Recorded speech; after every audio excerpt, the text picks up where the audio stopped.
സംതൃപ്തിയോടുകൂടി, അലംഭാവത്തോടുകൂടി അല്ലെ സംതൃപ്തിയോടുകൂടിയുള്ള ഒരു ക്രിസ്തീയ ജീവിതം അത് മാത്രമേ പ്രയോജനം ചെയ്യത്തുള്ളൂ. എന്നിട്ട് 7-ാമത്തെ വാക്യത്തിൽ നമ്മൾ പഠിച്ചു,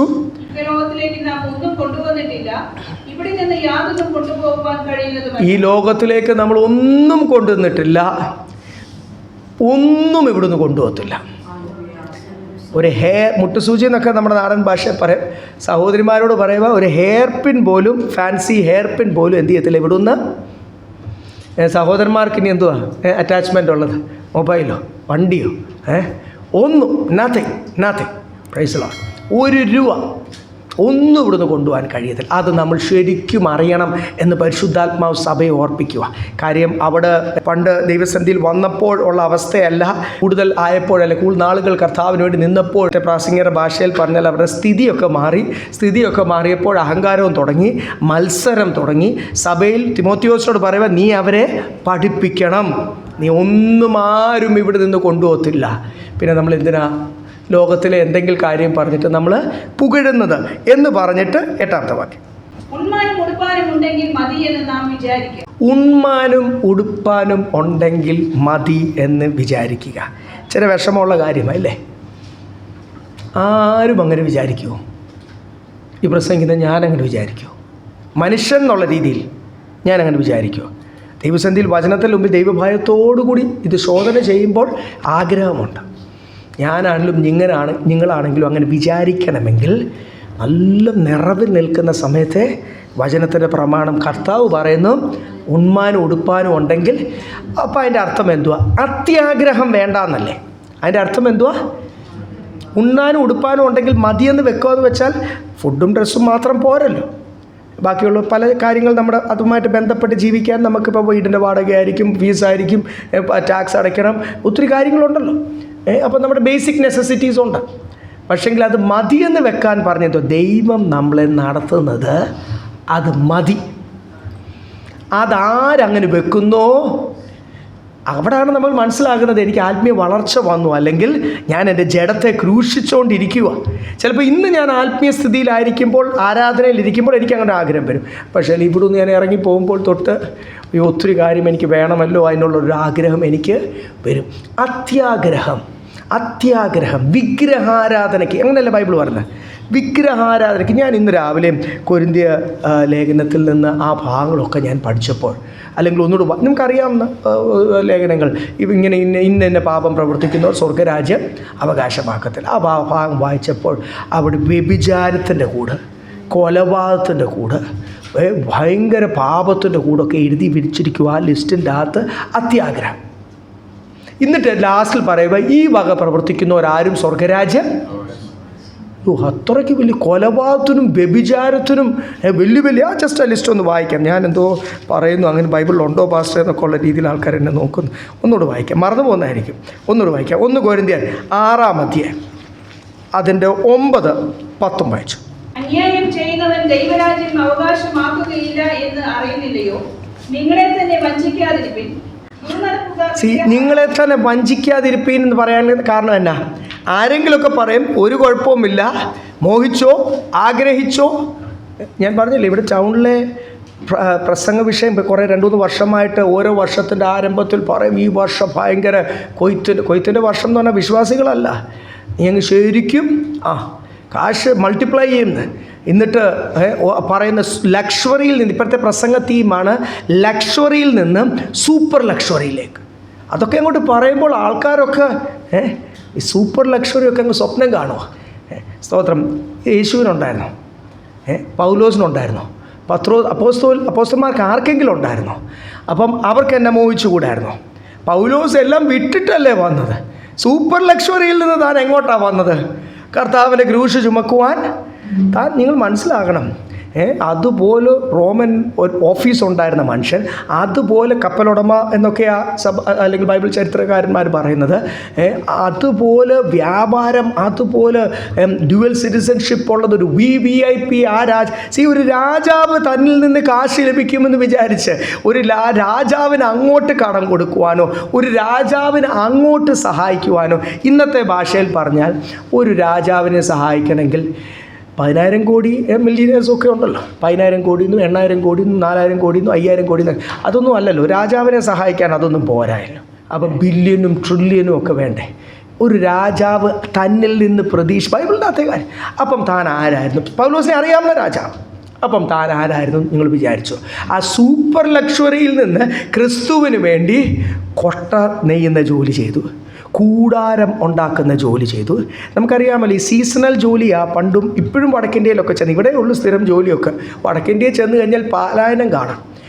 അവിടെ പുകയിലയുടെ കൃഷിയായിരിക്കും, വേറൊരിടത്ത് ചോളത്തിൻ്റെ കൃഷിയായിരിക്കും. ഒരു 3-4 ജില്ലയ്ക്കപ്പുറം ഇവരെല്ലാം കൂടി വീടും കൂടും വിട്ടിട്ട് പാലായനം ചെയ്ത് അവിടെ ചെന്നിട്ട് തുണി വെച്ചും കമ്പ് വെച്ചും ഒക്കെ ചെറിയ കൂടാരം അടിച്ചിട്ട് ജനങ്ങൾ മുഴുവൻ പാർക്കുന്ന കാണാം. അവിടെയുള്ളൂ കൃഷി.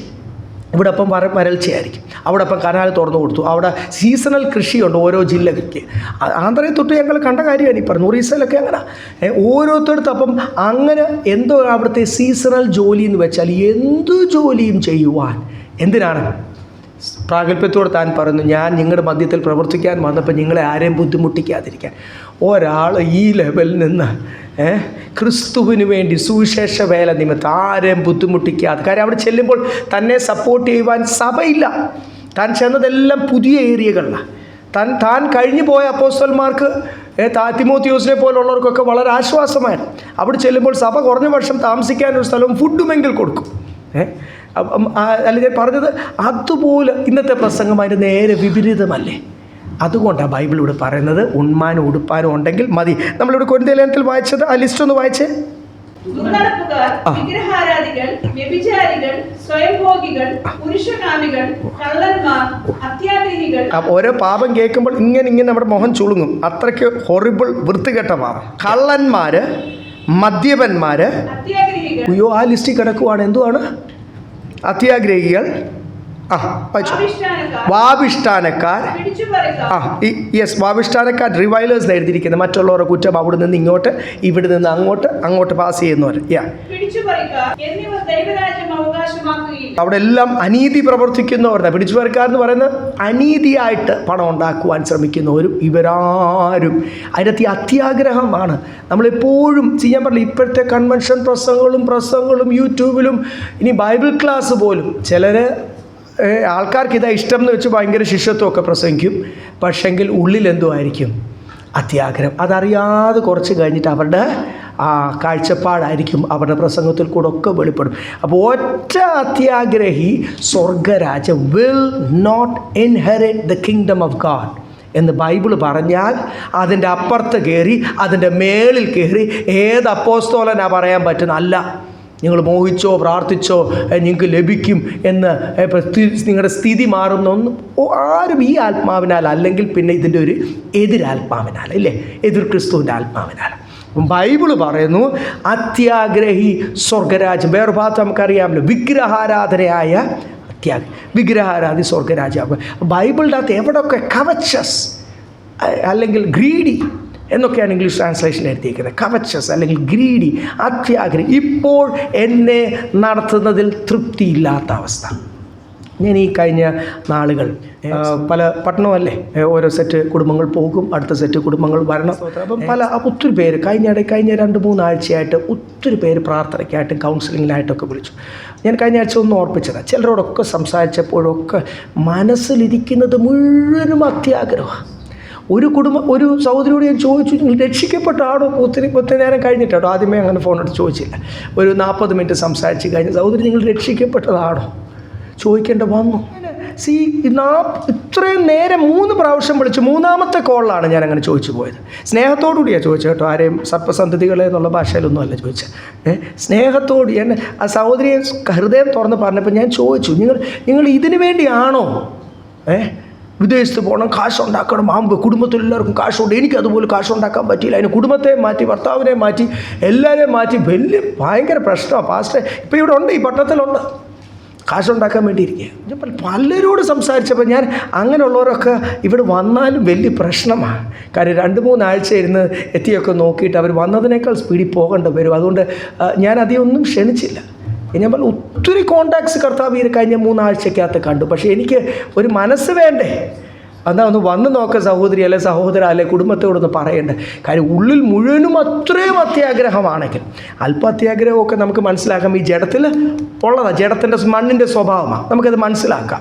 എന്നാലും വചനമൊക്കെ പറയുമ്പോൾ ഈ ഇങ്ങനെ പരിജ്ഞാനമില്ലാതെ അത്യാഗ്രഹം തുറന്നു പറയുന്ന ആൾക്കാരോട് എന്നെ ചെയ്യും? അവർക്ക് ഈ ക്രൂശിൻ്റെ വചനം കേൾക്കുമ്പോൾ ആകെപ്പാട് പിരിയിളക്കമുണ്ടാവും. വന്നതിനേക്കാൾ സ്പീഡിൽ പോകേണ്ടി വരും. നമ്മൾ ഒരു കാര്യം മനസ്സിലാക്കണം, വചനം ഇതാണ്. ചിലപ്പോൾ എൻ്റെ ആഗ്രഹം ഇച്ചിരി കൂടുതൽ കാണും, അല്ലെങ്കിൽ ഞാൻ മറ്റുള്ളവർക്ക് ഉണ്ടല്ലോ, ഇവർക്ക് കിട്ടുന്നല്ലോ, അവിടുത്തെ ആ സഭയിൽ ഇവിടെ പ്രസംഗം, ഇതൊന്നും നമുക്ക് ഫോളോ ചെയ്യാൻ ഒരു മോഡലേ ഉള്ളൂ. അത് യേശു ക്രിസ്തുവാണ്, അല്ലേ? പിന്നെ അപ്പോസ്തലന്മാരെ അതേ മോഡൽ ഫോളോ ചെയ്ത അപ്പോസ്തലന്മാർ അവർ പറഞ്ഞിട്ടുണ്ട്, ഞാൻ ക്രിസ്തുവിനെ അനുകരിക്കുന്നത് പോലെ നിങ്ങൾ എന്നെയും imitate me as I imitate Christ. അപ്പം ഞാൻ ക്രിസ്തുവിനെ അനുകരിക്കുന്നു. നമുക്ക് പ്രാഗൽഭ്യത്തോടെ എന്ത് പറയണം? അതുകൊണ്ട് കിട്ടും, ലഭിച്ചോ, പ്രാപിച്ചോ, പിടിച്ചോ, ഇതൊക്കെ ഗിമിക്സാണ് മക്കളെ, വെറും മോട്ടിവേഷണൽ ഗിമിക്സ്. നിങ്ങളെ ചുമ്മാതൊന്ന് സ്വപ്നം കാണിക്കുവാൻ. അത്യാഗ്രഹവും ദ്രവ്യാഗ്രഹവുമാണ് സകലവിധ ദോഷത്തിൻ്റെ മൂല കാരണം. അനേകരത് അടുത്ത വാക്യത്തിൽ നമ്മൾ കഴിഞ്ഞ ആഴ്ച ചിന്തിച്ചത്, നമുക്ക് പെട്ടെന്ന് മുൻപോട്ട് പോകണമല്ലോ. 9ാമത്തെ വാക്യത്തിൽ പറയുന്നു, നിങ്ങൾക്ക് ആർക്കെങ്കിൽ if you have the desire to be rich എന്നാണ് ആ വാക്യം തുടങ്ങുന്നത്, ഇല്ലേ?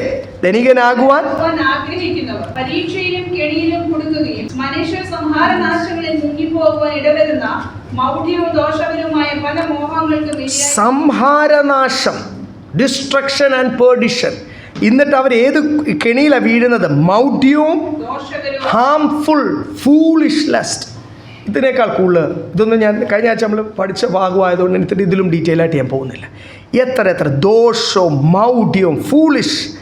എത്ര ദൈവമക്കളാണ് ഇതുപോലുള്ള കുഴിയിൽ വീണ് അവസാനം സംഹാരനാശം, ഡിസ്ട്രക്ഷൻ. പരിശുദ്ധാത്മാവാണ് പറഞ്ഞിരിക്കുന്നത്. ഇതൊക്കെ ക്ലിയറാണ്. ഇതിനൊന്നും ഒരു ഇൻ്റർപ്രിട്ടേഷൻ്റെയും ഒരു എക്സ്പ്ലനേഷൻ്റെയും ആവശ്യമില്ല. ഭാഷ തന്നെ എത്ര ക്ലിയറാണ്. അപ്പോൾ അനേക ദൈവമക്കൾ ഈ ധനികനാകുവാൻ ആഗ്രഹിച്ചിട്ട് ചെന്ന് പെട്ട പ്രശ്നത്തിലാണ് ഇവിടെ എഴുതിയിരിക്കുന്നത്. എന്നിട്ടാണ് 10ാമത്തെ വാക്യത്തിൽ നമ്മൾ വായിച്ചു, ദ്രവ്യാഗ്രഹമാണ് സകലവിധ ദോഷത്തിൻ്റെ മൂല കാരണം. അനേകരകം ഇച്ഛിച്ചിട്ട് ബഹു കഷ്ടങ്ങൾ. സ്തോത്രം. 11ാമത്തെ വാക്യം തൊട്ട് നിന്ന് ചിന്തിക്കാം. നീയോ പെന്തിക്കോസുകാരനായുള്ളവേ എന്നാണ് ഇവിടെ എഴുതിയിരിക്കുന്നത്. നീയോ ഇന്ന സഭയുടെ ആളെന്നാണ് ഇവിടെ എഴുതിയിരിക്കുന്നത്. ചില സഭക്കാർ പറയും, ഞങ്ങളാണ് ബോഡി ഓഫ് ക്രൈസ്റ്റ്, ഞങ്ങളാണ് ക്രിസ്തുവിൻ്റെ ശരീരം, ഞങ്ങളാണ് വിശുദ്ധർ.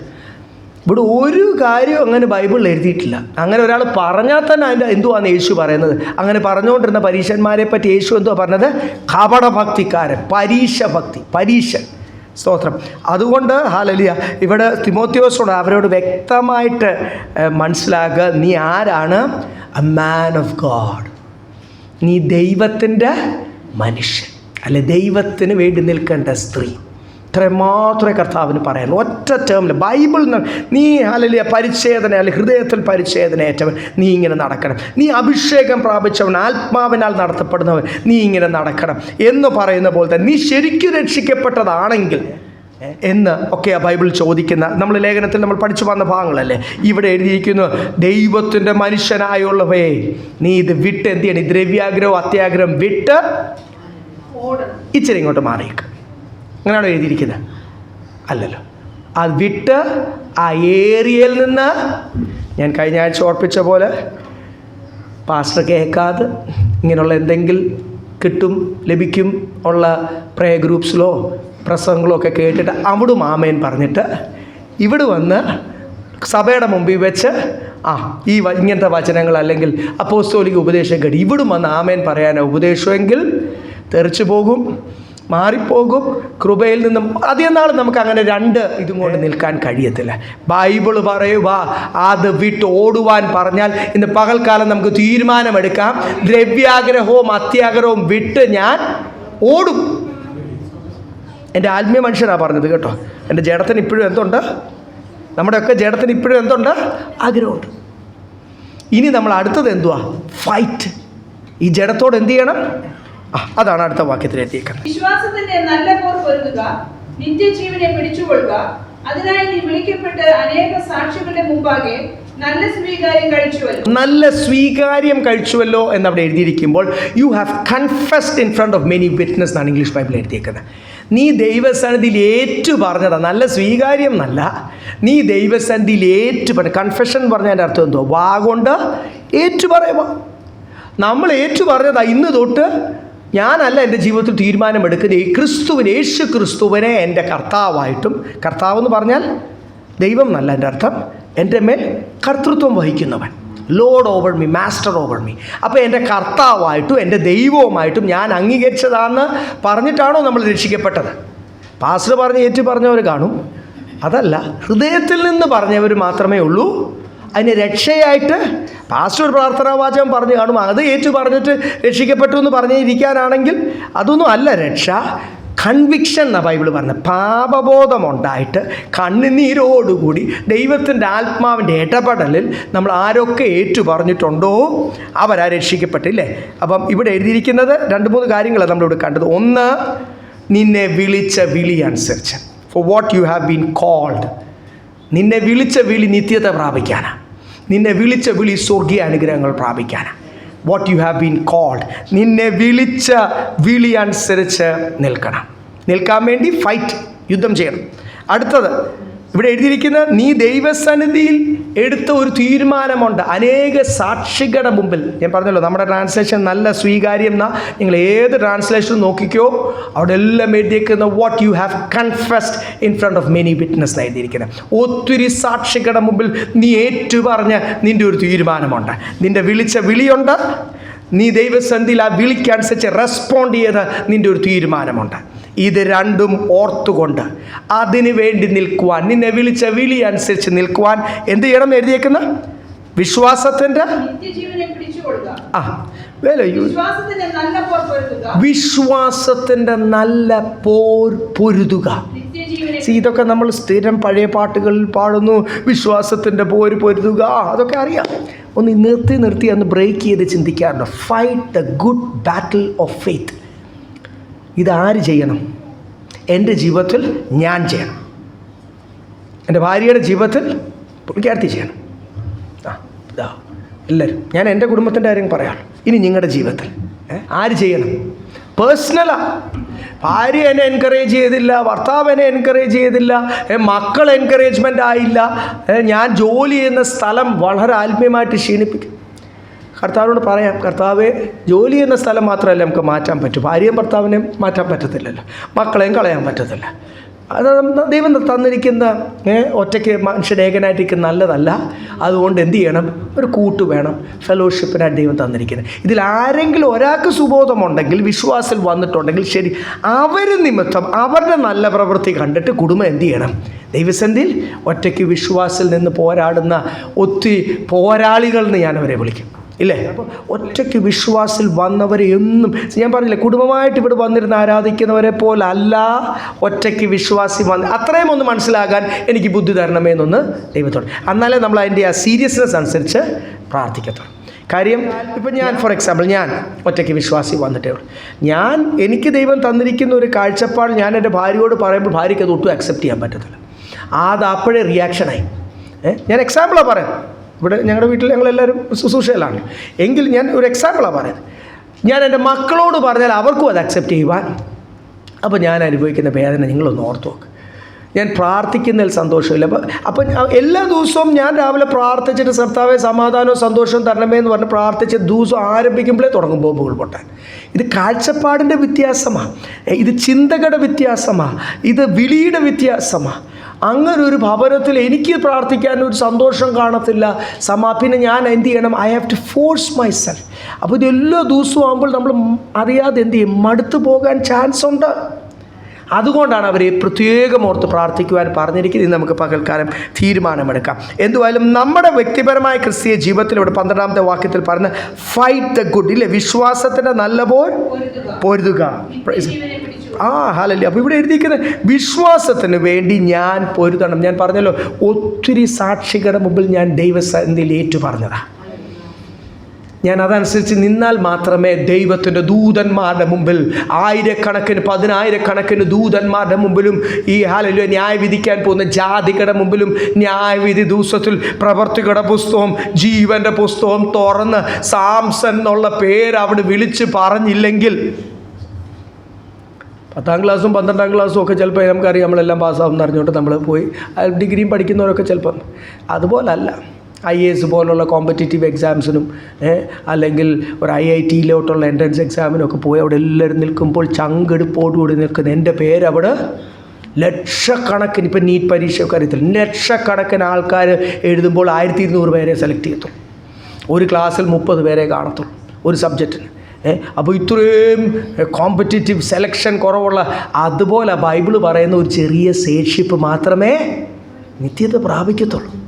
അതിൽ ഞാനുണ്ടോ ഇല്ലയോ എന്ന് എല്ലാവരും ചോദിച്ചു കഴിഞ്ഞാൽ പറയും, പിന്നെ സ്വർഗത്തിൽ ഞാൻ പോകും, ഉറപ്പാണ്. ഞാൻ പോയില്ല, ആര് പോകാനാ?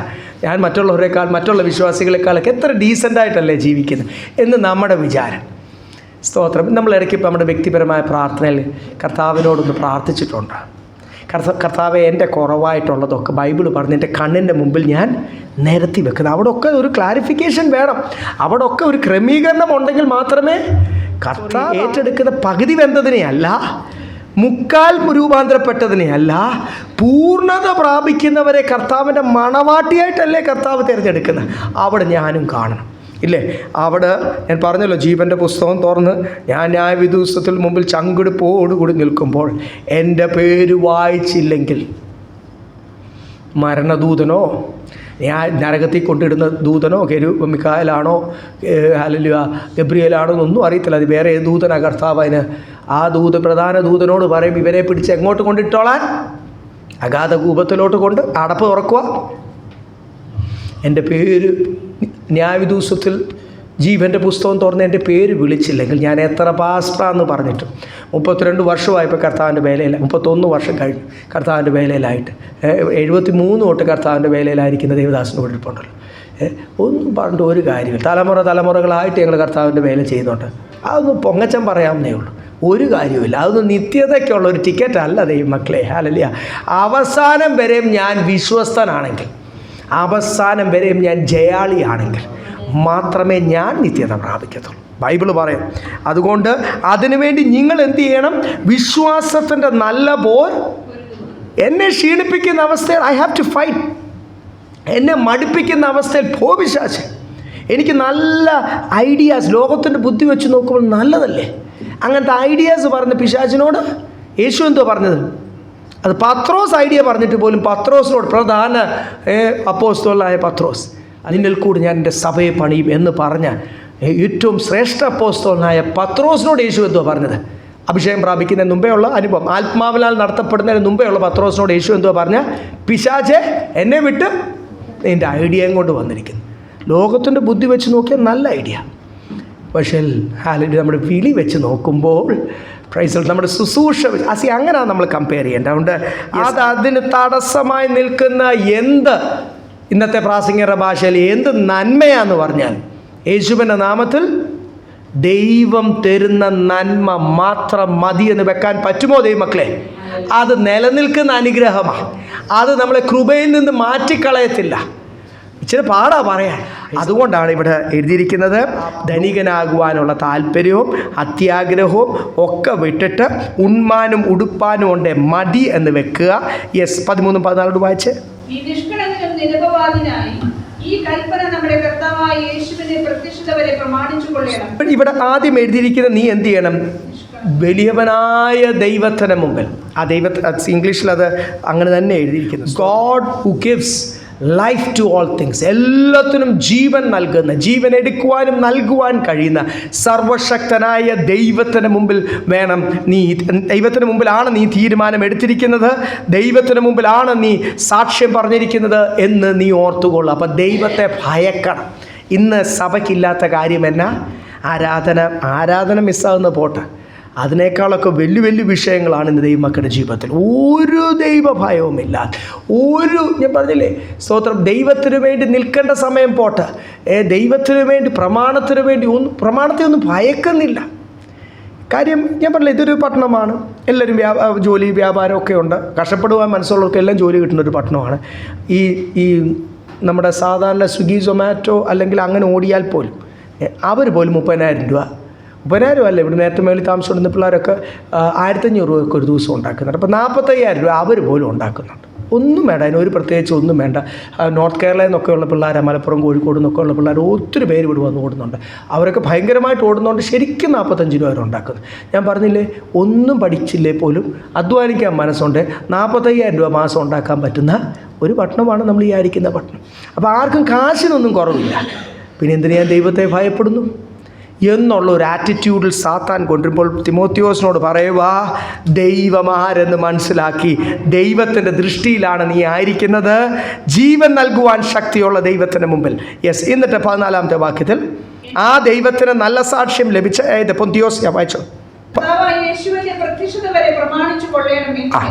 സകലത്തെയും ജീവിപ്പിക്കുന്ന ദൈവത്തെയും പൊന്തിയോസ് പീലാത്തോസിന്റെ മുമ്പിൽ നല്ല സ്വീകാര്യം കഴിച്ച ക്രിസ്തുയേശുവിനെയും സാക്ഷി വെച്ച് ഞാൻ നിന്നോട് ആജ്ഞാപിക്കുന്നു. Be blameless without spot until the appearing of Lord Jesus Christ എഴുതിയിരിക്കുന്നത്. അപ്പം കർത്താവിൻ്റെ പ്രത്യക്ഷത വരെ നിഷ്കളങ്കമായിട്ട് കുറ്റമില്ലാത്തവനായിട്ടിരിക്കണം, നിരപവാദിയായിട്ടിരിക്കണം, ദൈവത്തെ ഭയക്കണം, പൊന്തിയോസ് പിലാത്തോസിന് മുമ്പിൽ നല്ല സാക്ഷ്യം കഴിച്ച ക്രിസ്തുവിൻ്റെ മുമ്പിൽ.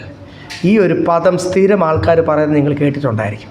പഴയ ദൈവദാസന്മാർ പറയുന്നുണ്ട്, അത് ഏറ്റങ്ങ് പറഞ്ഞോളൂ. പഴയ ദൈവദാസന്മാരുടെ വേറൊന്നുമല്ല, ഈ ശൈലി ഇഷ്ടപ്പെടുന്ന ദൈവദാസന്മാരുണ്ടല്ലോ. സ്നാനപ്പെടുമ്പോൾ പോലും നിങ്ങൾക്കറിയാമോ, ഞാൻ ഒരു ദൈവദാസനെ ഞാൻ ഇങ്ങനെ ഓർക്കുന്നു, 16 പേരെ അല്ല 10 പേരെ സ്നാനപ്പെടുത്തണേ, 10 പേർക്കും സ്നാനപ്പെടുത്താൻ വേണ്ടി ഇതുപോലുള്ള 10 കാര്യങ്ങൾ പറയും പുള്ളി ഇൻട്രൊഡക്ഷനായിട്ട്, എന്നിട്ട് ഡിക്ലറേഷനായിട്ട് വിളിച്ച് പറയും. ശരിക്കും ബൈബിൾ അനുസരിച്ച് സ്നാനപ്പെടാൻ എന്ത് പറഞ്ഞാൽ മതി? നീ ക്രിസ്തുവിൽ വിശ്വസിക്കുന്നു, നീ ദൈവസന്നിധിയിൽ തീരുമാനമെടുത്തോ, കർത്താവ് നിനക്ക് വേണ്ടി ക്രൂശിൽ മരിച്ചു, നീ വിശ്വസിക്കുന്നോ, ഇനി ദൈവവചനപ്രകാരം ജീവിക്കുമോ, നിൻ്റെ ഈ വ്യക്തിയുടെ തീരുമാനം അനുസരിച്ച് നിന്നെ ഞാൻ പിതാവിൻ്റെയും പുത്രൻ്റെയും പരിശുദ്ധാത്മാവിൻ്റെ നാമത്തിൽ, അത് മതി ബൈബിൾ അനുസരിച്ച്. പക്ഷേ എത്ര ദൈവദാസന്മാരാണെന്നറിയാം, പൊന്തിയോസ് പിലാത്തോസിന് മുമ്പിൽ നല്ല സ്വീകാര്യം കഴിച്ച 2000 വർഷം മുമ്പേ ഇങ്ങനെയുള്ള ഓരോ, ഞാൻ പറഞ്ഞില്ലേ, പ്രാസമൊപ്പിച്ച് കൺവെൻഷൻ പ്രാസംഗികർ പറയുന്ന പോലെ നല്ല ഒറേറ്റേഴ്സ് എന്ന് പറയും. അപ്പോലോസ് അങ്ങനെ ഒരു മനുഷ്യനായിരുന്നു എന്ന് ബൈബിൾ തന്നെ പറയുന്നു.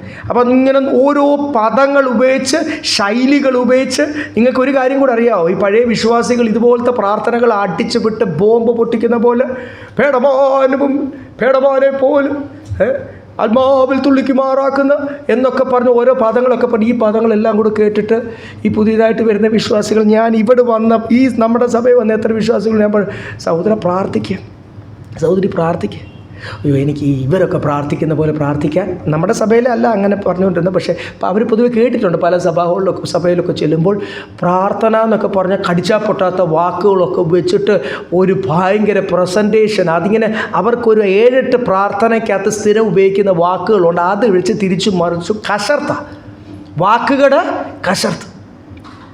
ഇത് കണ്ട് പുതിയ വിശ്വാസികൾ ഇത് വല്ലതും വേണോ പ്രാർത്ഥിക്കാൻ? സ്വർഗത്തിൽ നമ്മുടെ പ്രാർത്ഥന കേൾക്കാൻ ഇത് വല്ലതും വേണം? അങ്ങനെ ഒരു പരീക്ഷൻ്റെ പ്രാർത്ഥനയെപ്പറ്റി ബൈബിൾ എഴുതിയിട്ടുണ്ട്. വേറൊരു ആൾ വന്ന് പ്രാർത്ഥിച്ചു, കർത്താവേ എനിക്ക് കുറവുണ്ട്, ഞാൻ ഭാവിയാണ്, എനിക്ക് കുറവുണ്ട്, എന്നെ പണിയണമേ എന്നൊരാൾ പ്രാർത്ഥിച്ചു. ഏത് പ്രാർത്ഥനയാണ് സ്വർഗം കേട്ടതെന്ന് യേശു പറഞ്ഞത്? ഹൃദയം തുറന്ന് ഉള്ള അവസ്ഥ ഏറ്റു പറയാനാ പ്രാർത്ഥന, അല്ലാതെ ഇതുപോലെ കടിച്ചാൽ പൊട്ടാത്ത. അപ്പോൾ ഈ പൊന്തിയോസ് പിലാത്തോസിനും, അപ്പോൾ ആൾക്കാരെ വിചാരിക്കും പൊന്തിയോസ് പിലാത്തോസ് ഏതോ വലിയ വ്യക്തിയാണ്. ഒന്നുമല്ല, താൻ ചക്രവർത്തിയുമല്ല, ഒന്നുമല്ല. നിങ്ങൾ മനസ്സിലായി, ഇസ്രായേൽ 3 പ്രോവിൻസായിട്ട് ഡിവൈഡഡ് ആയിരുന്നല്ലോ. എന്തൊക്കെയാണ്? യഹൂദ, സമരിയ, ഗലീലിയ.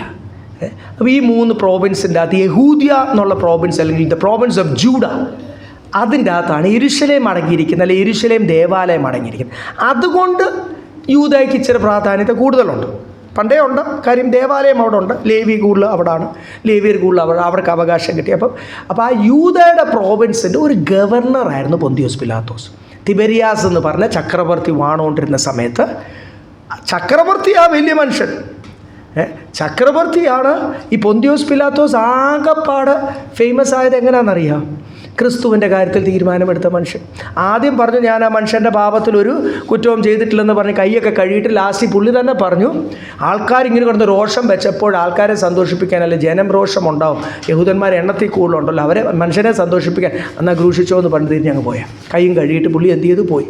അപ്പോൾ യേശുവിനെ ക്രൂശിക്കാൻ ഓർഡർ കൊടുത്തവൻ എന്ന് പറഞ്ഞ ഒരൊറ്റ കാര്യത്തിൽ ആ യേശു കയറിയിരുന്ന കഴുത ഫേമസ് ആയ പോലെ ഈ പൊന്തിയോസ് പിലാത്തോസ് പുള്ളി ഒരു സാധാരണ ഗവർണർ, അത്രയേ ഉള്ളൂ. ഒരു സ്റ്റേറ്റിൻ്റെ അല്ലെങ്കിൽ ഒരു പ്രോവിൻസിൻ്റെ ഗവർണർ.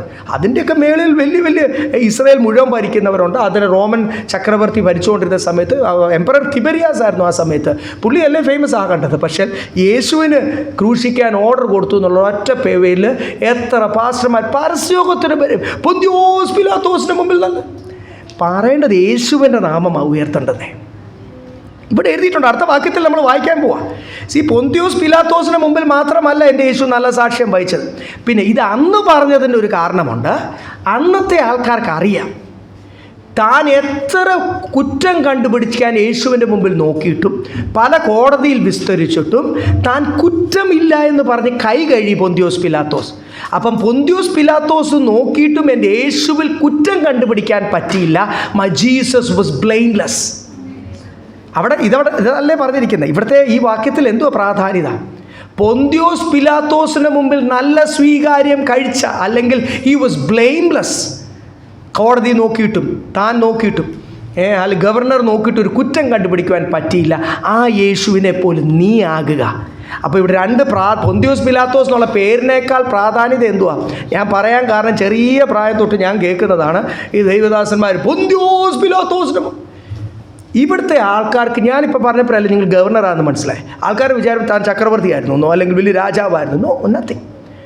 സോ അപ്പം പിലാത്തോസിൻ്റെ നാമമല്ല ഉയരേണ്ടത്, എൻ്റെ യേശുവിനെ ക്രൂശിക്കാൻ കൊടുത്ത പിലാത്തോസിൻ്റെ നാമമല്ല ഉയരേണ്ടത് ആരുടെ നാമമാണ്? അടുത്ത വാക്യത്തിൽ എഴുതിയിട്ട് വായിച്ചാട്ട്. ധന്യനായ ഏകാധിപതിയും രാജാധി രാജാവും കർത്താധി കർത്താവും താൻ മാത്രം മരണമില്ലാത്തവൻ അമർത്യനും ഇമ്മോർട്ടൽ ആൻഡ് ദി ഓൺലി പൊട്ടന്റേറ്റ്. മനുഷ്യനാരും കാണാത്തവനും ഇനി കാണുവാനും ആ തേജസ്സിൽ വസിക്കുന്നുണ്ട്. കാണാൻ കഴിയാത്തവനുമായ ആ യേശുവിനാണ് ബഹുമാനവും നിത്യബലവും. ഇപ്പോൾ ഭാഷയുടെ ശൈല്യത്തിന് വേണ്ടി ആരോ കേട്ട് പ്രസംഗിച്ച് ഏറ്റുപറയുന്ന പൊന്തിയോസ് പിലാത്തോസിന് മഹത്വം കൊടുക്കാതെ ആർക്ക് കൊടുക്കണം മഹത്വം? Praise the Lord, the only one. മരിച്ചിട്ട് ആ കല്ലറയ്ക്കകത്ത് ഇരിക്കുവല്ല താൻ, അന്നേ ഉയർത്തെഴുന്നേറ്റ്. ഉയർത്തെഴുന്നേറ്റ യേശു, ഇന്നും നമുക്ക് വേണ്ടി ജീവിക്കുന്ന യേശു, തേജസ്സിൽ വസിക്കുന്ന യേശു, മനുഷ്യരായിട്ട് വന്ന സ്വർണ്ണമുടിയും നീലക്കണ്ണുമുള്ള ഇറ്റാലിയൻ ആർട്ടിസ്റ്റ് വരച്ച യേശു അല്ല. ഇസ്രായേൽ പോലുള്ള സ്ഥലത്തുള്ളവർ അതിനെ ബ്രൗൺ മുടിയും ബ്രൗൺ കണ്ണാക്കി, ഇന്ത്യൻസ് അതിനെ നമ്മളെപ്പോലെ തന്നെ കറുത്ത മുടിയും കറുത്ത കൃഷ്ണമണിയാക്കിയാലും കുറച്ചുകൂടെ ഈ ഒരു യഹൂദ ലുക്കൊക്കെ മാറ്റി പുള്ളി ഇറ്റാലിയൻ ആർട്ടിസ്റ്റ് അതിനെ യൂറോപ്യൻ ലുക്കിലേക്ക് വല്ലാതെ അങ്ങ് വെളുപ്പിച്ചു. ഇത് നമ്മളെപ്പോലൊക്കെ ഒരു യേശുവിനെയാണ് ഇവിടെ വരയ്ക്കുന്നത്. ഇവിടെ കിട്ടുന്ന പിക്ചേഴ്സ് ഭാവനയിൽ എന്തെങ്കിലും ഒരെണ്ണം മുമ്പിൽ വേണ്ടേ? ഞാൻ പലരോട് ചോദിച്ചിട്ടുണ്ട്. നമ്മുടെ വിശ്വാസികൾ പോലും ഇപ്പോൾ എത്ര പേര് ആ ഫോട്ടോസൊക്കെ എടുത്ത് ഷെയർ ചെയ്യുന്നുണ്ടറിയാം. അതുപോലാണോ യേശു അന്നിരുന്നത്? അല്ല. യേശുവിൻ്റെ പടം അറിഞ്ഞുകൊണ്ട് വരയ്ക്കാൻ ദൈവം അനുവദിച്ചില്ല. അതൊരു വിഗ്രഹാരാധനയായി തീരാൻ. ആ വന്ന മനുഷ്യ ജന്മത്തിന് പ്രാധാന്യത ഇല്ല. പ്രാധാന്യതയുള്ളത് ഉയർപ്പിനാ ദൈവമക്കളെ. മനുഷ്യജന്മത്തിൻ്റെ അകത്തുള്ള പ്രാധാന്യത വേറെ ഒന്നുമല്ല. നമ്മുടെ ഇടയ്ക്ക് വന്ന് താമസിച്ചു, നമ്മളെപ്പോലെ ഹല്ലേലൂയ വിശന്നു ദുഃഖിച്ചു.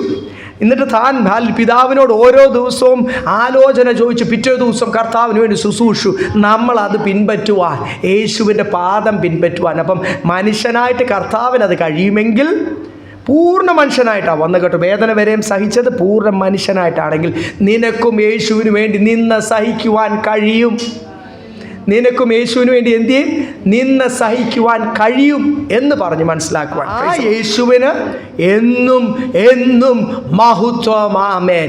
പരസ്യയോഗമാണേലും സ്നാനമാണെങ്കിലും പ്രബോധനമാണെങ്കിലും പിലാത്തോസിൻ്റെ നാമമല്ല, യേശു എല്ലാവരും സായിബാബ എല്ലാ ബാബമാരുടെ മുമ്പിൽ നല്ല സ്വീകാര്യം കഴിച്ചല്ലേ, മോഡിയുടെ മുമ്പിൽ നല്ല സ്വീകാര്യം, ഭാരതത്തിലല്ല ലോകത്തിൻ്റെ മുഴുവനും മുമ്പിൽ നല്ല സ്വീകാര്യം കഴിച്ചതല്ലേ എൻ്റെ യേശു. ആ യേശു ആരാന്ന് വെളിപ്പെടുത്തുവാൻ അവിടെ എഴുതിയിട്ടില്ലേ? He only potentate, only immortal, one who dwells in unapproachable light, അടുത്തുകൂടുവാൻ കഴിയാത്ത തേജസ്സിൽ വസിക്കുന്നവനായ, മഹത്വമുള്ള വലിയവനായ, ഭയപ്പെടുവാൻ യോഗ്യനായ യേശുവിൻ്റെ നാമം ഉയർത്തുവാൻ. Praise Lord. ദൈവം നമ്മളെ സഹായിക്കട്ടെ. ഇപ്പോൾ നിങ്ങൾ ഇതിൻ്റെ പല ബോർഡുകൾ, 2 ബോർഡുകൾ വെച്ചിട്ടുണ്ടല്ലോ മേളിൽ. ഞാൻ കുറച്ച് നാളായിട്ട് ആൾക്കാർ കൗൺസിലിങ്ങിൽ വന്നോട്ടെ, യേശു യേശു എന്ന് മാത്രം എഴുതി വെക്കാതെ അവരുടെ ഒരു സൈക്കോളജിക്കൽ അപ്രോച്ചാണ് ഞാനൊന്ന് ട്രൈ ചെയ്തത്. ഒരു 3-4 വർഷമായി ദൈവം വലിയവൻ, ദൈവത്തിന് കഴിയാത്തതൊന്നുമില്ല, ഒരു 4-5-6 ലൈൻ അവിടെ എഴുതി വെച്ചു. എന്നിട്ടും ആരും ഒന്നും ദൈവസന്ധി വരുന്നത്. അന്ന് ഞാൻ നിർത്തി. ഇന്നലെ ഞാൻ ബോർഡ് അങ്ങോട്ട് മാറ്റി. യേശുവിൽ വിശ്വസിച്ചാൽ നീയും നിൻ്റെ കുടുംബവും, അതേ ഉള്ളൂ. അത് ഇംഗ്ലീഷിലും മലയാളത്തിലും വലിയ അക്ഷരത്തിൽ എഴുതിയിട്ടുണ്ട്, ഇറങ്ങുമ്പോൾ നിങ്ങൾക്ക് കാണാം. ഇന്നലെ അങ്ങോട്ട് ബോർഡ് വെച്ചേ ഉള്ളൂ. അപ്പം ഞാൻ പറഞ്ഞത് ഇനിയുള്ള കാലത്ത് നമുക്ക് ഈ സൈക്കോളജിക്കൽ അപ്രോച്ച് ഒന്നും വേണ്ട. ഇനി എന്ത് മതി? Praise the Lord. Make the message clear. സമയമില്ല, കളയാൻ സമയം ഇല്ല. യേശുവിൽ കൂടെ അല്ലാതെ ആകാശത്തിൻ്റെ കീഴിൽ ഭൂമിക്ക് മീതെ രക്ഷ പ്രാപിക്കുവാൻ വേറൊരു നാമവും. അത് കൃപയോടുകൂടി പറഞ്ഞ് മനസ്സിലാക്കുവാൻ ദൈവം നമുക്ക് കൃപ തരട്ടെ, ജ്ഞാനം തരട്ടെ. യെസ്, താഴോട്ട് വായിച്ചു. ഈ ലോകത്തിലെ ധനവാന്മാരോട് ഉന്നതഭാവം കൂടാതെ ഇരിപ്പാനും നിശ്ചയമില്ലാത്ത ധനത്തിലല്ല സകലവും ധാരാളമായി അനുഭവിപ്പാൻ തരുന്ന ദൈവത്തിൽ ആശ വയ്പ്പാനും നന്മ ചെയ്യുവാനും സൽപ്രവൃത്തികളിൽ സമ്പന്നരായി ദാനശീലരും ഔദാര്യമുള്ളവരുമായി സാക്ഷാലുള്ള ജീവനെ പിടിച്ചുകൊള്ളേണ്ടതിന് വരും കാലത്തേക്ക് നല്ലൊരു അടിസ്ഥാനം നിക്ഷേപിച്ചു കൊള്ളുവാനും ആജ്ഞാപിക്കും. ഇവിടെ 17, 18, 19 ദൈവമക്കളുടെ ഇടയ്ക്കും എന്തുണ്ട്? ധനമുള്ളവരുണ്ട്, ആവശ്യത്തിലും അധികമുള്ളവരുണ്ട്, ആവശ്യത്തിനുള്ളവരുണ്ട്, കുറവുള്ളവരുണ്ട്. ഇതാരാണ് ഭരമേൽപ്പിക്കുന്നത്? ഞാൻ ഓർക്കുന്നു, ഒരു കാര്യം ഓർക്കുന്നു. ഞാൻ ഈ കഴിഞ്ഞ നാളുകൾ എറണാകുളത്ത് വന്ന സമയത്താണ് ഒരു കുടുംബം ഉണ്ടായിരുന്നു. ഇപ്പോഴും ധനത്തിൻ്റെ കാര്യങ്ങൾ കൈകാര്യം ചെയ്യുന്ന ഒരാളോടാണ്. അങ്ങനത്തെ ഒരു ഓഫീസാണ് തനിക്കുള്ളത്. അപ്പം തനിക്ക് എപ്പോഴും ഞാനാണെങ്കിൽ സത്യം പറഞ്ഞു കഴിഞ്ഞാൽ കൃപയോടുകൂടി നിങ്ങളെല്ലാം എൻ്റെ സഹോദരങ്ങളാണല്ലോ, നമ്മൾ കുടുംബമാണല്ലോ എന്ന് ചോദിച്ചാൽ ഫ്രീ ആയിട്ട് അങ്ങ് പ്രസംഗിക്കുമ്പോൾ ഒരു ബൈബിൾ ടീച്ചറിന് അത്രയെങ്കിലും ചെയ്യാൻ പറ്റിയില്ലെങ്കിൽ അത് ചെയ്യാൻ പറ്റണമല്ലോ. ഫ്രീ ആയിട്ട് ദൈവത്തിൻ്റെ ആത്മാവ് തരുന്ന പോലെ പ്രസംഗിക്കും. അപ്പം ഇവൻ്റെ അകത്ത് നമ്മൾ കഴിഞ്ഞ ആഴ്ചയൊക്കെ വായിച്ച യാക്കോബിൻ്റെ 5 ആ സമയത്ത് ഇതുപോലെ വേർഡ്സ് ബൈ വേർഡ്സ് സ്റ്റഡിയാണ്. ഫ്രീ ആയിട്ട് ധനവാന്മാരല്ലെങ്കിൽ ദ്രവ്യാഗ്രഹം എന്നൊക്കെ പറയുമ്പോൾ ആ വ്യക്തിക്ക് ഭയങ്കര വിഷമമാണ്. ആ സഹോദരൻ എന്നോട് പിന്നെ ഒരാഴ്ച വരത്തില്ല, 2 ആഴ്ച വരത്തില്ല, അങ്ങനെയൊക്കെ. അപ്പോൾ ഞാൻ ആ സഹോദരനോട് ചോദിച്ചു, എൻ്റെ അടുത്താണ് താമസിക്കുന്നത്. സഹോദരനോട് ചോദിച്ചപ്പോൾ പറഞ്ഞു, പാസ്റ്റർ പറഞ്ഞില്ലേ ധനവാന്മാർ. ഞാൻ 2-3 പ്രാവശ്യമായി ഞാനിത് സഹിച്ചു. ഞാൻ പിന്നെ പുള്ളിയോട് ഓരോ ദിവസവും ഞായറാഴ്ച വൈകിട്ട് എൻ്റെ വീട്ടിൽ വരും, ഞാനത് മേക്കപ്പ് ചെയ്യണം. ഈ ധനവാൻ എന്ന് കേട്ടാൽ, അല്ല ദ്രവ്യാഗ്രഹി എന്ന് കേട്ട പുള്ളി പറഞ്ഞ പാസ്റ്റർ എന്നെ പറഞ്ഞതാണ്, എന്നെ കുത്തിയതാണ്. ഞാൻ ആ വ്യക്തിയെ വിളിച്ച് ഞാൻ പറഞ്ഞ് വ്യക്തമായിട്ട് മനസ്സിലാക്കി, ഈ സഭയിൽ വരുന്ന എല്ലാവരും ശാന്തമായിട്ട് സൗമ്യതയോടുകൂടി താഴ്മയോടുകൂടി വരുന്നു എന്ന് വിചാരിച്ച് അവരുടെയൊക്കെ അസറ്റ്സ് ബ്രദറെന്ന് അറിയണം. ബ്രദറിനേക്കാൾ കൂടുതൽ അസറ്റ്സ് ഉള്ളവരാണ് ഇവിടെ എല്ലാവരും, ദൈവദാസൻ ഉൾപ്പെടെ. പിന്നെ ഈ ബ്രദറിന് മാത്രമേ എനിക്ക് ലാസ്റ്റ് എനിക്കങ്ങ് അങ്ങനെ ഒരു ഭാഗം വരുമ്പോൾ ആ സഹോദരനുള്ളപ്പോൾ 2-3 വർഷം ഉണ്ടായിരുന്നു. ആ സഹോദരൻ ആ സമയത്ത് ഞാൻ പറഞ്ഞ് മനസ്സിലാക്കി, ഓക്കെ പറഞ്ഞു. പിന്നെയും ഏതാണ്ട് ഞാൻ ശുശ്രൂഷ പുള്ളി പോയി. ഞാൻ വിചാരിച്ച് തെറിച്ചാൽ പോകുന്ന മൂക്കാണ്. പിന്നെ എന്ത് ചെയ്യട്ടെ, എനിക്കിപ്പോൾ ആ സഹോദരനെ പേടിച്ച് ബൈബിൾ ഫ്രീ ആയിട്ട് പ്രസംഗിക്കാതിരിക്കാൻ പറ്റുമോ? ദൈവം ഭരമേൽപ്പിക്കും ഓരോരുത്തരെ. അങ്ങനെയല്ല ദാസന്മാരുടെ കാര്യം പറഞ്ഞിരിക്കുന്നത്. 2 താലന്ത്, 5 താലന്ത്, ഭരമേൽ 1 താലന്ത്. ദൈവമാണ് ഓരോരുത്തരെ ഭൗമികമാണെങ്കിലും ആത്മീയമാണെങ്കിലും ഭരമേൽപ്പിക്കുന്ന ദൈവമാണ്. അപ്പം കൂടുതൽ ഭരമേൽപ്പിക്കുന്നവരോടുള്ള ദൂതാണ് ഇവിടെ എഴുതിക്കുന്ന. വേറെ ഭാഗത്ത് എഴുതിയിരിക്കണം, നമ്മുടെ ഹൃദയം അതിലെന്ത് ചെയ്യല്ല, വെക്കല്ല. ഒന്ന്, പിന്നെ അത് കൂടുതൽ വർദ്ധിപ്പിക്കുവാനുള്ള വാഞ്ചയും നമുക്ക് വരല്ല. ഇവിടെ എഴുതിയിരിക്കുന്നത് സഭയിൽ അങ്ങനെ ധനമുള്ളവരോട് എന്തു എഴുതിയിരിക്കും? ഈ കാലഘട്ടത്തിലെ അവരോട് പ്രത്യേകം തിമോത്തിയോസിനോട് പറഞ്ഞ് മനസ്സിലാക്കണം, ഉന്നത ഭാവം കൂടാതിരിക്കാൻ. അപ്പോൾ താഴ്മയിലിരിക്കുവാനും നമുക്ക് സകലവും ധാരാളമായി അനുഭവിക്കാൻ തരുന്ന ദൈവത്തിൽ ആശ വെപ്പാൻ. സ്തോത്രം. നമ്മുടെ ആശ, നമ്മുടെ പ്രത്യാശ, നമ്മുടെ ആഗ്രഹം, നമ്മുടെ മനസ്സ് മുഴുവനും ഈ നശിച്ചു പോകുന്ന ധനത്തിൽ. ഞാൻ നേരത്തെ ആദ്യമേ നമ്മൾ വായിച്ചില്ല, ഇവിടെ നിന്ന് ആരും ഇങ്ങോട്ട് വന്നപ്പം നിങ്ങളൊക്കെ അമ്മമാരൊക്കെ ഇവിടെ ഇരിപ്പുണ്ടല്ലോ, ആദ്യം വരുന്ന ചോരക്കുഞ്ഞിനെ നിങ്ങൾക്കറിയാം.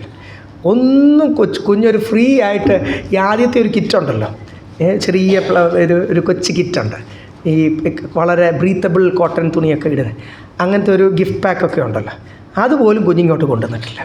എന്ന് വെച്ചാൽ ആദ്യം ഇടേണ്ട ആ ഡ്രസ്സ് പോലും അതെങ്കിലും ഒന്ന് പാക്കിൻ്റെ കൂട്ടത്തിലേക്ക് വന്നായിരുന്ന ഒരു ആശ്വാസം, അതുപോലും കുഞ്ഞ് കൊണ്ടുവന്നിട്ടില്ല.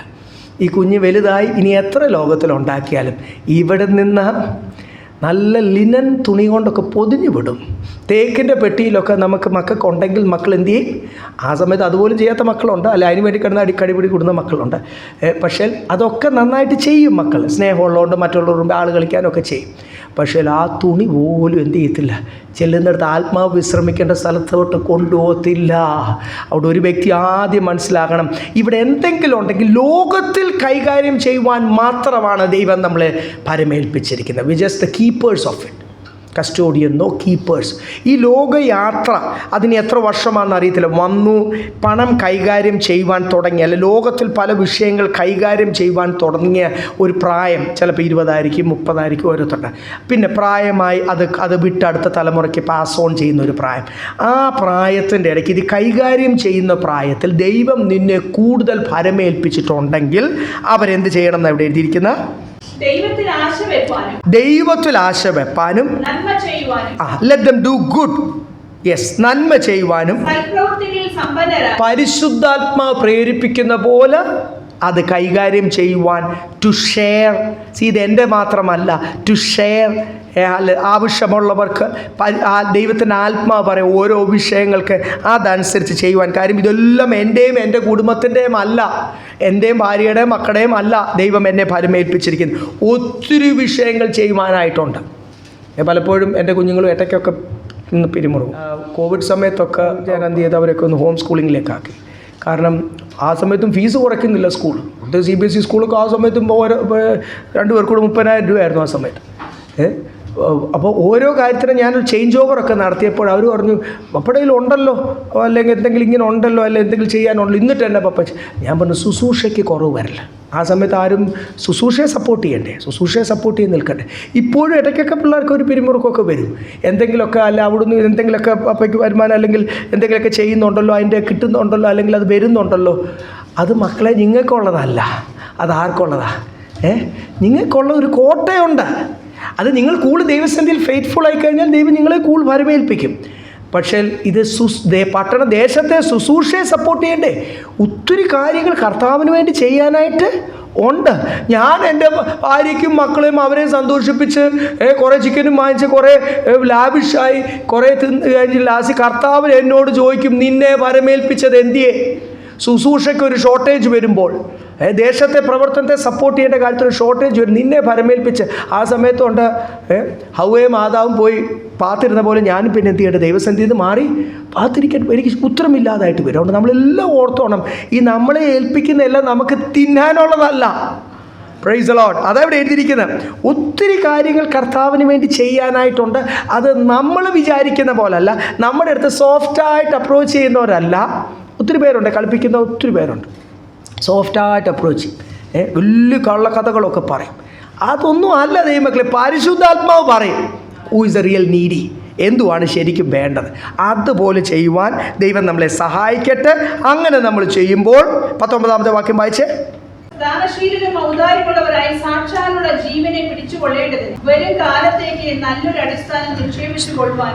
അങ്ങനെ നമ്മൾ ചെയ്യുമ്പോൾ നല്ലൊരു അടിസ്ഥാനത്തിൽ നിൽക്കാൻ പറ്റും. വരും കാലത്തേക്ക് ഒരു നിത്യനിക്ഷേപത്തെ പറ്റി അവിടെ പറയുന്നില്ലേ?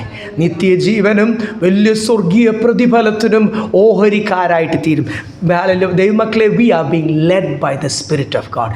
നമ്മൾ പ്രാർത്ഥിക്കുമ്പോൾ ആത്മാവ് നമുക്ക്, പരിശുദ്ധാത്മാവ് വ്യക്തമായിട്ട് ആലോചന പകർന്നു തരുന്ന ഒരു അടുപ്പത്തിൽ നിൽക്കണം. പലപ്പോഴും ആൾക്കാർ പ്രാർത്ഥിക്കാറുണ്ട്, ഞാൻ പ്രാർത്ഥിച്ചിട്ട് അങ്ങോട്ട് ആലോചന വ്യക്തമാണ്. അതിന് കാരണം എൻ്റെ ഉള്ളിലുള്ള ഈ അത്യാഗ്രഹവും ദ്രവ്യാഗ്രഹവും, ദൈവത്തിന് എൻ്റെ ഉള്ളിൽ വസിക്കുവാൻ കഴിയാതെ, ദൈവത്തിന് എന്നോട് സംസാരിക്കുവാൻ കഴിയാതുള്ള പല അവസ്ഥകളാണ് ഈ ദിവസങ്ങൾ കർത്താവിനോട് ചേർന്ന് നിൽക്കാം. പെട്ടെന്ന് അത് 2 വാക്യോട് വായിച്ചിട്ട് നിർത്താം. അല്ലയോ തിമോത്തിയോസേ, നിന്റെ പക്കൽ ഏൽപ്പിച്ചിരിക്കുന്ന ഉപദേശം കാത്തുകൊണ്ട് ജ്ഞാനം എന്ന വ്യാജമായ പേർ പറയുന്നതിന്റെ ഭക്തിവിരുദ്ധമായ വൃഥാലാപങ്ങളെയും തർക്കസൂത്രങ്ങളെയും ഒഴിഞ്ഞു നിൽക്കാം. നിന്റെ പക്കൽ ദൈവം പരമേൽപ്പിച്ചിരിക്കുന്ന ഉപനിധി കാത്തുകൊള്ളുക. ലക്ഷങ്ങൾ കോടികളൊക്കെ കാക്കാനാണോ ഇവിടെ എഴുതിയിരിക്കുന്നു? എന്നെ വിശ്വസിച്ച് ദൈവം ചില കാര്യങ്ങളെ ഏൽപ്പിച്ചിട്ടുണ്ട്. ഇത്രയും നേരം മേളിലൊക്കെ പറഞ്ഞത് കൂടുതൽ ദൈവം ഭൗമികമായിട്ട് തന്നിട്ടുണ്ടെങ്കിൽ അത് ദൈവം പറയുന്ന പോലെ അത് കൈകാര്യം ചെയ്യാൻ എഴുതി. ഇവിടെ അതിനെ പറ്റിയില്ലേ, സ്വർഗീയ നിധിയാണ്.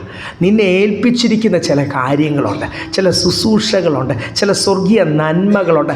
കാശ് കൊടുത്ത് വാങ്ങിക്കാൻ കഴിയാത്തതാണ് ദൈവമക്കളെ. അത് ദൈവം നിന്നെ വിശ്വസിച്ച് ഏൽപ്പിച്ചിരിക്കുന്ന, നീ അത് ദൈവത്തിന് വേണ്ടി കൈകാര്യം ചെയ്യും. നിനക്ക് ചിലപ്പം നല്ലപോലെ സംസാരിക്കാനുള്ളൊരു കൃപയായിരിക്കും, നിനക്ക് മറ്റുള്ളവരെ ആകർഷിക്കാനുള്ളൊരു കഴിവായിരിക്കും. നീ നിൻ്റെ ബിസിനസ്സിനോ ജോലിക്കോ കമ്പനിക്കിന് വേണ്ടി ബിസിനസ് പ്രൊമോട്ട് ചെയ്യുവാനോ ഉപയോഗിക്കാതെ നീ എന്തിനു ഉപയോഗിക്കണം?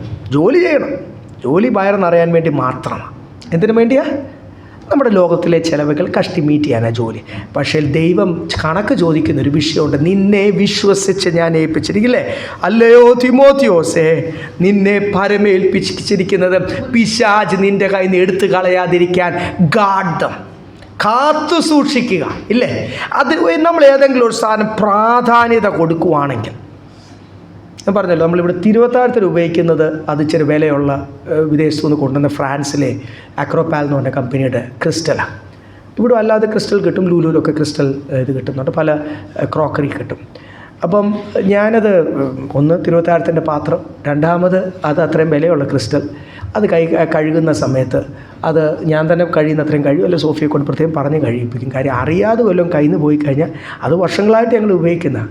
സൗദിയിൽ തൊട്ട് ഞങ്ങളത് പപ്പ ഉപയോഗിച്ചുകൊണ്ടിരുന്നത്, അത് ഇങ്ങനെ പാസ് ഓൺ ചെയ്തതാണ്. പിന്നെ അത് ഉപയോഗിക്കുന്നത് ഇപ്പോഴും കണ്ടാൽ പുത്തം പോലെ ഇരിക്കും. കാര്യം അത് അതുപോലെ വിലയുള്ള ക്രിസ്റ്റലാണ്. അപ്പോൾ നമ്മൾ ഇനി അതിനൊക്കെ ഇത്രയ്ക്ക് വിലയുള്ളൂ. ഇനി എത്ര വില എന്ന് പറഞ്ഞാലും കൺവേർട്ട് ചെയ്ത് വരുമ്പോഴുള്ളൊരു വിലയുള്ളൂ നാട്ടിലെ രൂപയിലേക്ക്. പക്ഷേ അതിനേക്കാളൊക്കെ വിലയുള്ള എന്തുമേണ്ടി സാധനങ്ങൾ ലോകത്തിലുണ്ടില്ല. അങ്ങനത്തെ ഒരു സാധനം ഞാൻ വാങ്ങിച്ചു എന്ന് വിചാരിച്ചു, അല്ലെ എന്നെ ഭരമേൽപ്പിച്ചു എന്ന് വിചാരിച്ചു. ഞാൻ എന്നെ എങ്ങനെ കാക്കും?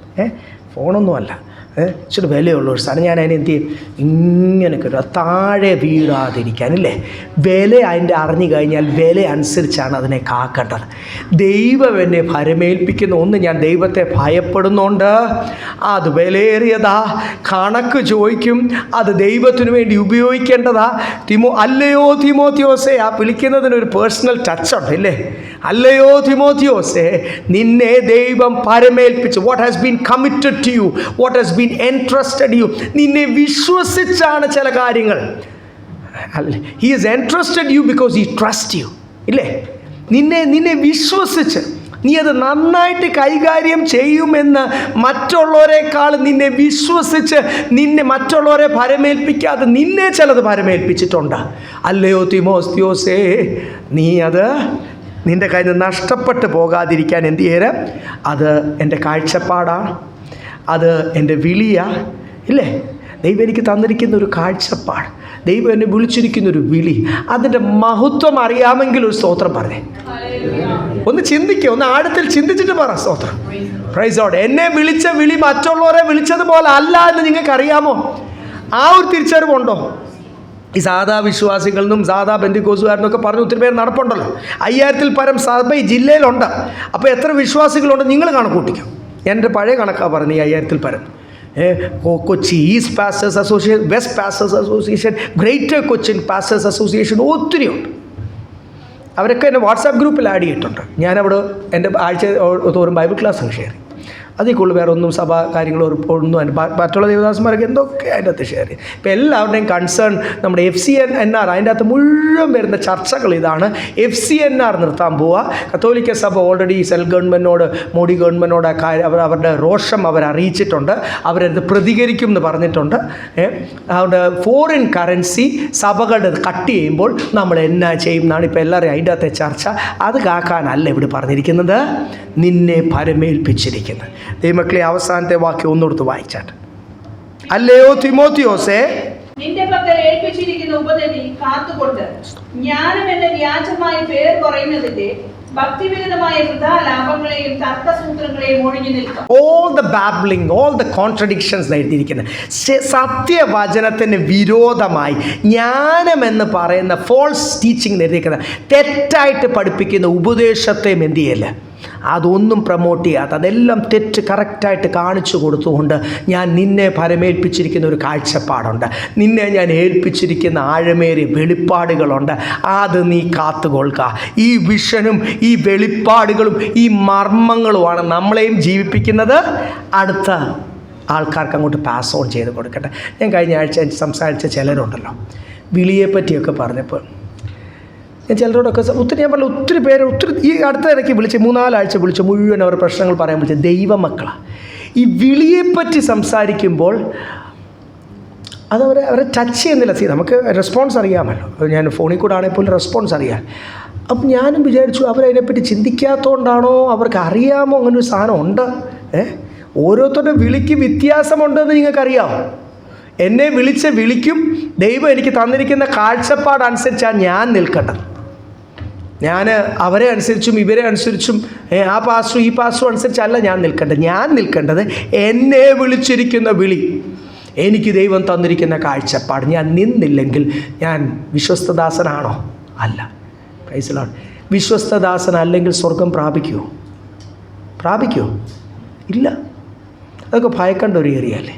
അപ്പോൾ എന്നെ വിളിച്ച വിളി, ലോർഡ് എന്നെ വിളിച്ച വിളി ഒന്ന് വ്യക്തമാക്കണേ. നമുക്ക് കർത്താവുണ്ട്, അല്ലയോ തീമോത്തിയോസ്, നിന്നെ പരമേൽപ്പിച്ചിരിക്കുന്നത് പിശാച് നിന്നിൽ എടുത്തു കളയാതിരിക്കാൻ നീ കാത്തുകൊള്ളുക. നിൻ്റെ വിശ്വാസത്തിൽ മേൽ നിൽക്കാൻ നീ പോരാടുക. അപ്പോൾ ഇതൊരു യുദ്ധം തന്നെയാണ്. എൻ്റെ കാഴ്ചപ്പാട്, എനിക്ക് ദൈവം തന്നിരിക്കുന്ന പ്രമാണം, ഞാൻ ദൈവസന്നിധിയിൽ എടുത്തിരിക്കുന്ന തീരുമാനത്തിൻ്റെ എതിരായിട്ട് ഇനി ആര് വന്നാൽ സ്തോത്രം, അതിവിടെ നടക്കത്തില്ല എന്ന് പിശാചിനോട് പറയുവാൻ, പിശാചിൻ്റെ പദ്ധതിയോട് പറയുവാൻ ഒരു അഭിഷേകവും ധൈര്യവും കൃപയൊക്കെ വേണം. നല്ല ധൈര്യമുള്ള, സ്റ്റാൻഡേർഡുള്ള, കൃപയിൽ നിൽക്കുന്ന ശക്തരായ വിശ്വാസികളായിട്ട് ദൈവം തന്നെ നിങ്ങളെ നിർത്തട്ടെ. വിശ്വാസികൾക്ക് എണ്ണം കുറവൊന്നുമില്ല. 5000 സഭ എറണാകുളം ജില്ലയിലുണ്ടെങ്കിൽ എത്ര വിശ്വാസികളുണ്ട് നിങ്ങൾ കൂട്ടും? 10 പേര് വെച്ചുകൊണ്ട് 50,000 ആയില്ലേ? 50,000 1,00,000 വിശ്വാസികൾ ഈ പട്ടണത്തിലുണ്ടേ പോലും ക്വാളിറ്റിയോടുകൂടി അവർ നിന്നായിരുന്നെങ്കിൽ ഇവിടെ ഇത്ര അന്യാരാധന വർദ്ധിക്കുമായിരുന്നു, ഇവിടെ ഇത്ര പാപം വർദ്ധിക്കുമായിരുന്നു. ദൈവമക്കൾ, ഈ ഓപ്പറേഷൻ തൂഫാനൊക്കെ ഇപ്പം നടക്കുന്നല്ലോ, മുഴുവൻ എറണാകുളത്തു നിന്ന് പിടിക്കുക. അവിടെ ഇവിടും കാണുന്നിടത്ത് എല്ലാം ഓരോ ഹോസ്റ്റൽസിലും, സ്കൂൾ, റെയിൽവേ സ്റ്റേഷനിൽ സ്ഥിരം വന്നിറങ്ങുക. അല്ലെങ്കിൽ ഇത്രയും മദ്യവും മയക്കുമരുന്നും ഒക്കെ വ്യാപരിക്കുന്ന, ഇത്രയും മറ്റ് സംസ്ഥാനക്കാർ വന്ന് കാളിയെയും ചാത്തൻ സേവയും കാളി സേവയും ഒക്കെ വർദ്ധിക്കുക ഈ പട്ടണത്തിൽ. നിങ്ങൾ വല്ലതും അറിയുന്നുണ്ടോ? നമ്മളിപ്പോഴും നമ്മുടെ ലിസ്റ്റ് എഴുതി വെച്ചാൽ എനിക്ക് തരണമേ, എൻ്റെ മക്കൾക്ക് തരണമേ, ഞങ്ങൾക്ക് സ്തോത്രം. ഇന്നലെ കഴിഞ്ഞ ദിവസം ഒരു കുടുംബം വിളിച്ചു, എൻ്റെ മക്കളുടെ കാര്യം. കുറേ നേരം സംസാരിച്ചു, മുഴുവൻ മക്കളുടെ കാര്യം. അപ്പോൾ എനിക്ക് മനസ്സിലാവും, ദൈവദാസനോട് എനിക്ക് മനസ്സിലായി എന്തോ കാഴ്ചപ്പാട്, ജാതികളെ പോലുള്ള കാഴ്ചപ്പാട്. മക്കളോടൊക്കെ അമ്മമാർക്ക് സ്നേഹം വരില്ലെന്നൊന്നും ഞാൻ പറഞ്ഞില്ല. ഹല്ലേലൂയ. അത് ക്രിസ്തുവിനേക്കാൾ കൂടുതലാകല്ലേ. ഈ മക്കളോടുള്ള മക്കൾ എന്ന് പറയുന്നത് തന്നെ താൽക്കാലിക ബന്ധമാണ്. ഭർത്താവ് ഭാര്യ താൽക്കാലിക ബന്ധമാണ്. വിഷമമുണ്ട് പറയാൻ, സത്യം അതല്ലേ. കാഹളം ഊതുന്ന വരെയല്ലേ ഉള്ളൂ. സ്വർഗത്തിൽ പോകുമ്പോൾ നമ്മളിവിടെ പ്രോഗ്രാമിനൊക്കെ സീറ്റ് പിടിക്കുന്ന പോലെ എൻ്റെ ഭർത്താവിന് വേണ്ടിയും ഭാര്യയ്ക്ക് വേണ്ടിയും മക്കൾക്ക് വേണ്ടിയും സീറ്റ് പിടിക്കാൻ പറ്റത്തില്ല. സോഫിയ വളർന്ന് അടുത്ത് നിന്ന് കഴിഞ്ഞാൽ എനിക്ക് അറിയത്തില്ല. കാര്യം ഞങ്ങൾ ഈ ശരീരത്തിലല്ല. സ്വർഗീയ ശരീരം പ്രാപിക്കുമ്പോൾ നമ്മുടെ എല്ലാ വാഞ്ചയും ലക്ഷ്യവും ബന്ധവും ക്രിസ്തുവിനോടായിരിക്കും. ആ കർത്താവിൻ്റെ നാമം ഹല്ലേലൂയ നമ്മൾ കൂടെ മഹിമപ്പെടട്ടെ. ദൈവമക്കളെ, നമ്മൾ പ്രാർത്ഥിക്കണം, ഏത് രീതിയിലും എന്നിൽ കൂടി ക്രിസ്തു മഹത്വപ്പെടുവാൻ, ഏത് രീതിയിലും ഈ കൊച്ചി പട്ടണത്തിൽ യേശുവിൻ്റെ നാമം കൃപയോടുകൂടി ഉയർത്തുവാൻ, ജ്ഞാനത്തോടുകൂടി വേണം പ്രസൻറ്റ് ചെയ്യാൻ. ഞാൻ പലപ്പോഴും ഈ നാളുകളൊക്കെ ഇവിടെ നടക്കുന്ന പരസ്യങ്ങൾ ഞാൻ ശ്രദ്ധിക്കാറുണ്ട്. നമ്മൾ പോകുമ്പോഴെല്ലാം കാണാം, ബൈക്കിൻ്റെ മേളിലൊരു സ്പീക്കറും എടുത്ത് വെച്ചിട്ടുണ്ട്. ആരോ എന്തൊക്കെയോ സഭയിൽ പ്രസംഗിക്കുന്ന പോലെ എന്തൊക്കെയോ പറയുന്നുണ്ട്, പ്രാകുന്നുണ്ട്. ഇടയ്ക്ക് ആൾക്കാരെ എല്ലാ നരകത്തിൽ പോകുന്നൊക്കെ പറയുന്നുണ്ട്. ഈ കൃപയോടുകൂടി ക്രിസ്തുവിനെ ഒന്ന് പ്രസൻറ്റ് ചെയ്യുവാൻ എല്ലാവരും ഒന്ന് ശീലിച്ചായിരുന്നെങ്കിൽ ഈ വെയിൽ കൊള്ളുന്നതും പ്രയത്നങ്ങളും ഒക്കെ എന്ത് ചെയ്തേനെ, ഫലവത്തായി തീർന്നേനെ. നമുക്ക് പ്രാർത്ഥിക്കാം. പരസ്യവും പ്രസംഗിക്കുന്ന പാസ്റ്റർമാരെ ഓർത്ത് സുവിശേഷകരെ ഓർത്ത് പ്രാർത്ഥിക്കാം. Praise the Lord. ഹല്ലേലൂയ. ദൈവദാസന്മാരെ ഓർത്ത് പ്രാർത്ഥിക്കാം. ഈ പട്ടണത്തിലെ വിശ്വാസികളോട് നമ്മൾ ഉൾപ്പെടെ, കർത്താവേ, ഇത് ഞാൻ പോലെ കാലം മാറി. ഇപ്പോഴത്തെ തലമുറ വളരെ ജ്ഞാനത്തിൽ ചിന്തിക്കുന്ന തലമുറ. അതിലും ജ്ഞാനത്തിൽ, സ്വർഗീയ ജ്ഞാനത്തിൽ അവരോട് ക്രിസ്തുവിനെ പ്രസൻറ്റ് ചെയ്യുവാൻ ദൈവമേ എന്നെ സഹായിക്കണമേ. ഞാനൊന്ന് ദൈവസന്നിധിയിൽ സമർപ്പിക്കുക. നമുക്ക് സമർപ്പിച്ച് പ്രാർത്ഥിക്കാം.